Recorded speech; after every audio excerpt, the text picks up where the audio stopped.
বিকেলে টিফিনে বা রাতে রুটির সঙ্গে যদি এরকম এক বাটি ঘুগনি হয় ভীষণ ভালো লাগে। আমি তো ভীষণ পছন্দ করি ঘুগনি খেতে।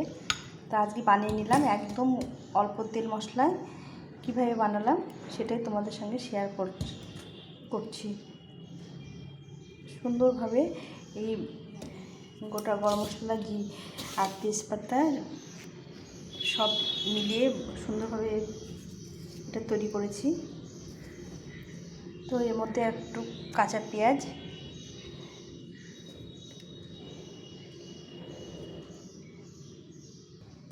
আর যদি একটু টমেটো কেচাপ হয় জমে যায়, একদম দারুণ লাগে খেতে। তো তোমরা কারা কারা এইভাবে খেতে ভালো পছন্দ করো জানিও। আমি তো ভীষণ পছন্দ করি ঘুগনি খেতে।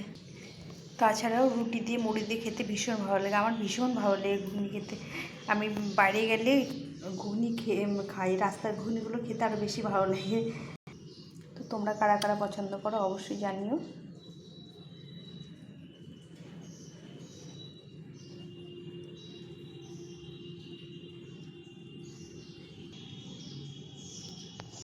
হ্যালো বন্ধুরা, তোমরা কেমন আছো? আশা করছি সবাই ভালো আছো।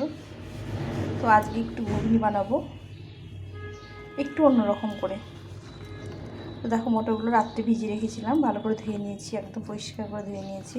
এখন এটাকে ভালো করে একটু সেদ্ধ করে দেবো। এই মটরের সঙ্গে আর কি দেবো সেটাও তোমাদেরকে দেখাচ্ছি। তোমরা সম্পূর্ণ ভিডিওটা দেখার চেষ্টা করো, ভালো লাগবে। আর ভালো লাগলে একটা লাইক বন্ধুদের সঙ্গে অবশ্যই শেয়ার করে দিও। নতুন বন্ধুরা সাবস্ক্রাইব করে পাশে থেকো, আমার বেল বাটনটা অন করে দিও। তাহলে আমি যে রেসিপিগুলো করি তোমাদের কাছে সবার আগে পৌঁছে যাবে। তো আমি মটরগুলো এইভাবে সব উঠিয়ে নিলাম। এখানে মটরগুলো নিয়ে নিলাম। এখানে 250 মতো মটর আছে। তো এখানে আমি একটা আলু, বড় আলু চার ফালি করে দিয়ে দিয়েছি। এর সঙ্গে দিয়ে দেবো 2টো তেজপাতা, এখানে দুটো এলাচ আর একটা দারচিনি, একটা পেঁয়াজ কেটে নিয়েছি, আর রসুন ছোট্ট একটা রসুন ছুলে নিয়েছি। এর মধ্যে দিব একটু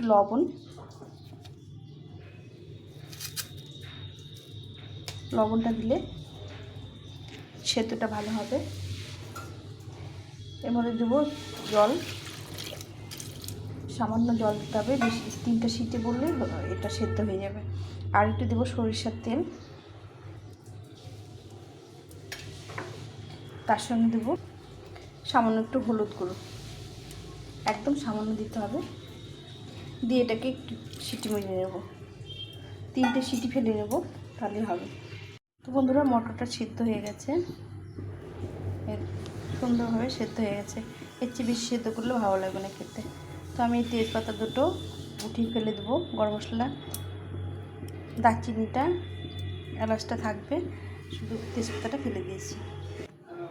এখন আমি আলুগুলো উঠিয়ে নেব। আলুগুলো এর মধ্যে ম্যাশ করে দেবো একটু। মটরটা দেখো সুন্দর সেদ্ধ হয়ে গেছে, আবার গোটাও আছে। এইভাবে সেদ্ধ করলে খেতে ভালো লাগে, একদম গলে গেলে খেতে ভালো লাগে না।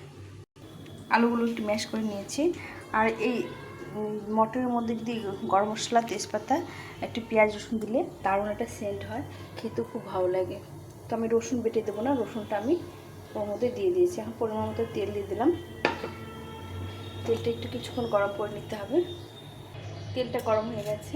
আমি এখানে একটা শুকনো লঙ্কা ফোড়ন দিয়ে দিলাম। এর মধ্যে দিয়ে দেবো কিছুটা গোটা জিরে, একটা মতো গোটা জিরে দিয়ে দেবো। এক বাটি পেঁয়াজ কুচি, পেঁয়াজটা একটু লাল লাল করে ভেজে নিয়েছি। এখন এর মধ্যে দিয়ে দেবো একটু আদা আর কাঁচা লঙ্কা বেটে রেখেছিলাম, এটা দিয়ে একটু ভেজে নিতে হবে।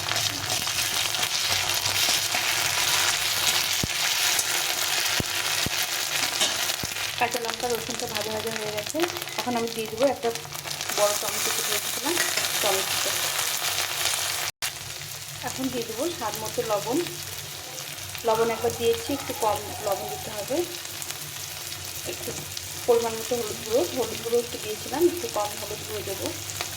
এখন দিয়ে দেবো একটু জিরে গুঁড়ো আর পরিমাণ মতো লঙ্কা গুঁড়ো দিয়ে একটু জল দিয়ে এটাকে ভালো করে কষিয়ে নিতে হবে।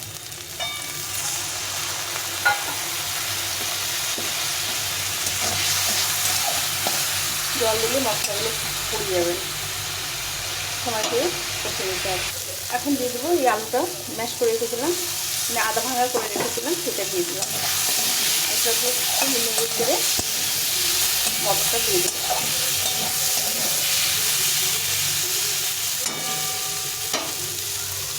এখন সেদ্ধ করা মটরটা দিয়ে দেবো। এখন দিয়ে দেবো একটু গরম জল, একটু ঝোল ঝোল হবে, একদম টাইট হবে না, দিয়ে এটাকে ভালো করে ফুটিয়ে নিতে হবে। কি সুন্দর কালার এসছে। স্বাদ মতো একটু মিষ্টি দিতে হবে।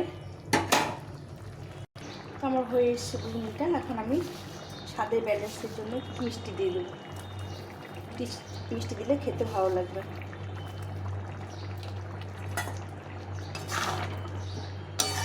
একটু ঢাকা চাপা দিয়ে এটা নামিয়ে দিতে হবে। আমি গরম মশলা, গোটা গরম মশলা দিয়েছি, আর গরম মশলা গুঁড়ো দিতে হবে না। তোমরা চাইলে একটু ঘি দিতে পারো, তা আমি ঘি দেবো না। আমি এইভাবেই রান্নাটা করলাম। কত সুন্দর কালার হয়েছে, খেতেও ভীষণ ভালো হয়েছে। একটু ঢাকা চাপা দিয়ে রেখে কিছুক্ষণ পরে এটাকে নামিয়ে দিতে হবে। নামিয়ে দিয়ে পরিবেশন করতে হবে। ঘুগনিটা হয়ে গেছে একদম, দেখো অল্প মশলা দিয়ে একদম নর্মালভাবে ঘুগনি করেছি। মটরগুলো একদম সেদ্ধ হয়ে গেছে, কিন্তু ভেঙে যায়নি। ভেঙে খেতে ভীষণ ভালো লাগে। তো আমি এটা ঢেলে নিচ্ছি। তো তোমরা কারা কারা ঘুগনি খেতে ভালোবাসো অবশ্যই জানিও। আমার হয়ে গেছে ঘুগনি। তো তোমাদের কেমন লাগলো জানিও, আর কেমন করে তোমরা রান্না করো সেটাও জানিও। তো এখন এই পর্যন্তই। সবাই ভালো থেকো, সুস্থ থেকো, টাটা।